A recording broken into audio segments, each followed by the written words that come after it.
Sapagkat hindi pa po nakatala, we need the international community to recognize a part of our own. Yun lang po ang punto doon, Mr.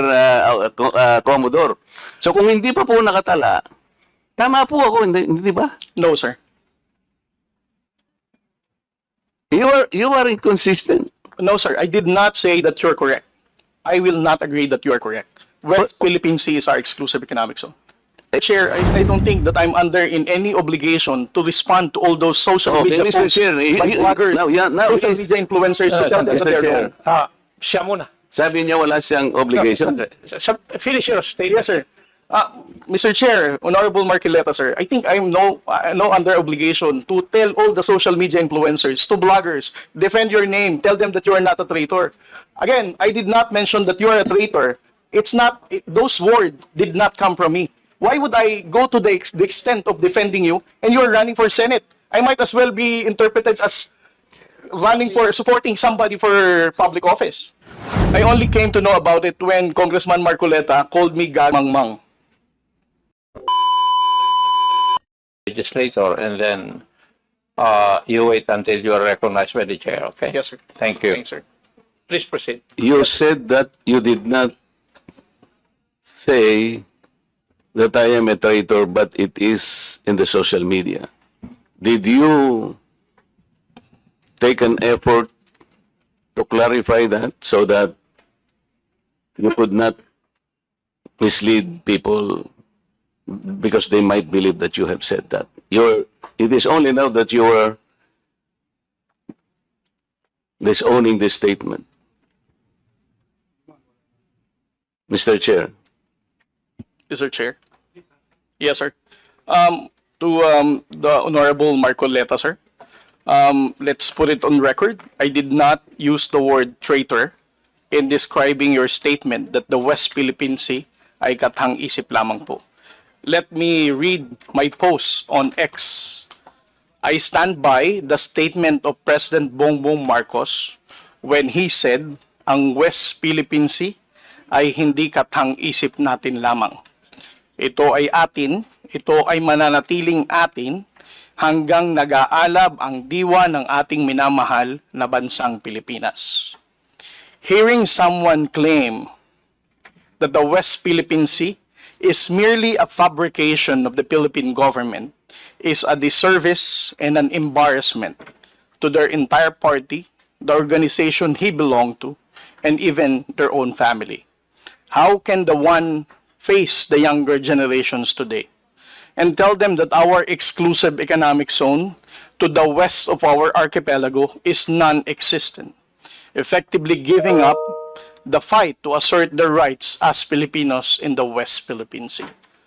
Mr. Chair, sinabi ko ba na katang-isip ang West Philippine Sea? I cannot recall, Mr. Chair. Hindi, kasi ang salita mo dyan, merong nagsabing katang-isip.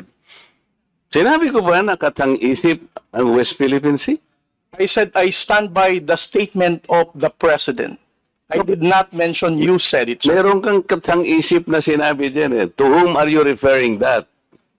No, sir. The kathang-isip phrase was the President's statement during his SONA.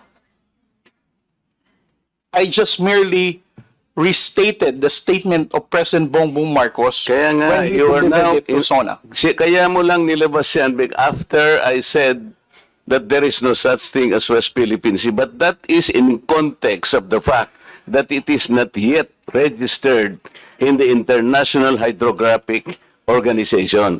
Alam mo, Commodore, ang procedure. Tama. Mr. Chair, No, you have to answer, Mr. Chair. Alam Yes, mo sir. yung procedure kung paano maitatala, kung paano natin papangalanan ang isang karagatan na tayo ang may-ari. You know the procedures, right? with respect to the 19th Congress who passed You the have Republic to Act answer my question, 12064, Mr. Chair. the Philippine Maritime Zones Act, sir, the West. Kindly repeat your question. You know, Commodore, the procedures on how we can register the name of a maritime area that we control or that we believe it is ours, you know the procedures on how Yes, to sir. register. Okay. So, ano na po ba, nakarehistro na po ba, nairehistro na po ba natin yung West Philippine Sea? Sir, with regard to your question, there must be a legislation and then submit it to the international. Oo nga, meron na po Hydrographic tayong Organization. legislation. And Yes, as a sir. matter of fact, nagagawa na po yung Congress. Kailangan po talaga yon. Yes, sir. Nagpasimula tayo sa administrative order pero kulang yon. Kaya nga po ang Congress gumawa para tulungan po kayo. Okay, sa ngayon po, sa tagal na po ng proseso, yun po yung dapat ninyong palaging gagawin. Kailangan lahat ng lakas natin gamitin, maparehistro po natin. Pero ngayon, hindi pa nakarehistro. Tama po. Again, sir, answer your question. It Please. steps by Commodore, step. sandali. Yes, sir. Please answer the question Yes, sir. directly. The question calls for a yes or no.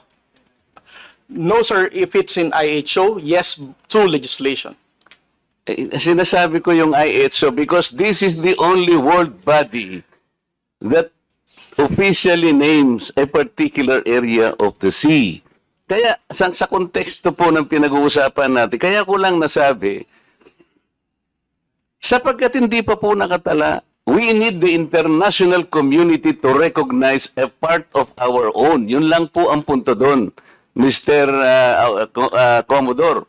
So kung hindi pa po nakatala, tama po ako, hindi ba? No, sir. You are inconsistent. No, sir. I did not say that you're correct. I will not agree that you are correct. West Philippine Sea is our exclusive economic zone. Eh, Mr. Chair, wala tayong dispute that. Sinasabi ko na nga sa iyo, yung sinasabi nating West Philippine Sea is our own exclusive economic zone. This is ours. You and I should fight for it until the last drop of our blood. Ang sinasabi natin dito, kagaya ng nire-request ng CICC, let us educate our people sapagkat ang alam ng mga tao, lahat tayo, ang alam natin, nakarehistro na. Ang sinasabi ko, hindi pa po nakarehistro.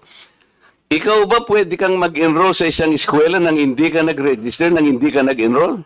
You answer my question. Of course, sir, there is a Kaya nga eh. legislation. Kaya hindi pa nakarehistro, Mr. Chair. This is the only point. Let us not create a mountain out of molehill. Bigla mong sasabihin, in response to what I said, katang isip o bla bla bla at lumabas sa traitor.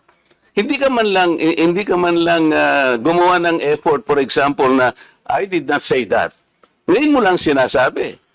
But you know, people are bashing me. I am pro-China. When is the last time or the first time that I am pro-China? Again, Mr. Chair, I never said that you are a traitor. That is clearly posted on my Twitter Pero account. hindi ka po nagbigay ng paliwanag na sinabi mo sana doon sa social media din. Bakit nyo ina-ascribe sa akin na sinabi ko na traitor si Kong Marcoleta? I did not say that. It is only now that you are explaining na wala kang sinabi. But kumalat na sa social media, kaya nga tayo nandito. These are the excesses and the abusiveness of social media, Mr. Chair. Nangyari na.